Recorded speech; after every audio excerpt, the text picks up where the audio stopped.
Salut, c'est Mo de la place du milieu. J'ai eu pas mal de messages par rapport à la dernière vidéo, comme quoi en fait je ne me suis pas assez montré. Je ne me suis pas montré du tout même. Alors je vous explique, j'ai eu récemment un nouvel appareil photo et vous savez quoi? Il est tombé en panne. La folie. Autant vous dire que mon état psychologique actuel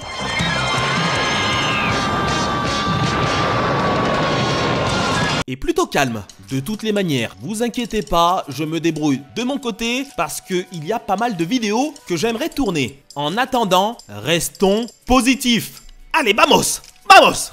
Janvier, vous vous rendez compte? C'est déjà fini. Et cette vidéo sera consacrée à 2 films. C'est parti! Le cinéma, c'est ma grande passion. Sans déconner! Mais j'en ai aussi une autre.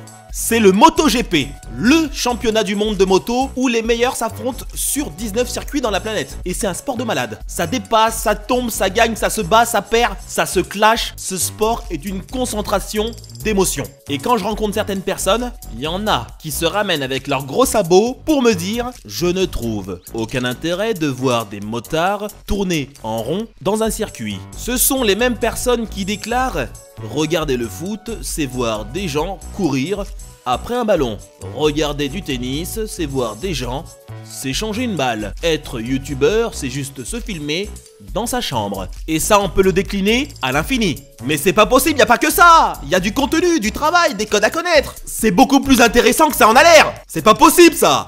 Excusez-moi, hein, j'ai un petit peu les nerfs ces temps-ci. Et avec cette passion, je ne pouvais pas passer à côté du film Burnout de Johan Gozlan. L'histoire d'un pilote candidat au championnat de Superbike, travailleur précaire qui, pour aider son ex et mère de ses enfants à rembourser des dealers de drogue, met ses talents de pilote pour transporter de la drogue pendant des go fast. J'ai apprécié. Ouais, François Civil est top, la tension est palpable durant tout le film et toutes les actions sont bonnes pour constamment faire référence aux courses moto, le passage au stand, les exigences des pilotes auprès de leur constructeur, l'investissement physique de la discipline. Et c'est dingue qu'avec très peu de lieux de tournage, on arrive à créer des ambiances différentes et un environnement propre à chaque personnage, à chaque situation. Ce que je reproche au film Burnout, c'est que comme son nom l'indique, on aborde plus la difficulté du héros à concilier sa triple vie, travail, superbike, go fast, que du danger qu'il court à chaque trajet où il transporte de la drogue. Et du coup, il n'y a pas vraiment de réelle course-poursuite comme on l'indique dans la bande-annonce, juste quelques parallèles avec le sport mécanique de référence. Mais donc la promesse des courses-poursuites effrénées durant les bandes-annonces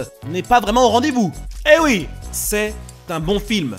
Mais malgré tout ça, le film n'a pas bénéficié d'une grande visibilité. Sortir Burnout le 3 janvier, c'est peut-être finalement sa plus grosse erreur. Dans la salle, on était 3 la famille. Le grand jeu de Aaron Sorkin. L'histoire de la vie de Molly Bloom, une surdouée, ancienne championne de ski et convertie en organisatrice de jeux de poker pour des riches particuliers. Quelques années plus tard, elle est poursuivie par l'État qui a considéré son activité comme illégale. Aaron Sorkin, c'est le scénariste et le producteur derrière l'excellent Social Network. Et donc il s'est dit, bah écoute, moi aussi je vais faire un film, je vais réaliser, attends. Et t'as raison Aaron, on n'est jamais mieux servi que par soi-même.